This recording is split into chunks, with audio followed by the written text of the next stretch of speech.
இந்த வீடியோல digital marketing types பத்தி பார்க்கலாம். Number 1, search engine marketing. Google, Yahoo மாதிரி சர்ச் இன்ஜின்ல சர்ச் பண்ணும்போது ஆட்ஸ் வரும். அததான் சர்ச் இன்ஜின் மார்க்கெட்டிங்னு சொல்லுவாங்க. இத ஆர்கானிக் வேல்யூ பண்ணலாம் மூலியமா நம்ம வெப்சைட்ட ஃபர்ஸ்டா ரேங்க் பண்ணலாம். Next one, display ads. ஒரு வெப்சைட்ல இருக்கும்போது ஆட்ஸ் எல்லாம் வரும். இதுக்கு பேர் தான் display ads. Next one, content marketing. Business ரிலேட்டடான கண்டென்ட் கொடுத்து உங்க கஸ்டமரை எஜுகேட் பண்றது தான் கண்டென்ட் மார்க்கெட்டிங். அடுத்தது இமெயில் மார்க்கெட்டிங். இமெயில்ல உங்க ப்ராடக்ட், உங்க ஆஃபர், உங்க ஃபீச்சர்ஸ பத்தி உங்க கஸ்டமருக்கு இமெயில் மூலியமா கொண்டு போறது தான் email marketing.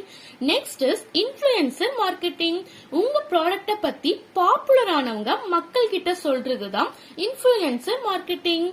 Next, social media marketing. Facebook, இன்ஸ்டாகிராம்ல ஆட் கொடுக்கறது தான் social media marketing. Last one, affiliate marketing R referral marketing. சிம்பிளா சொல்லணும் அப்படின்னா ஜாயின் பண்றவங்களுக்கு ஆஃபர்ஸ் கொடுக்கறது தாங்க.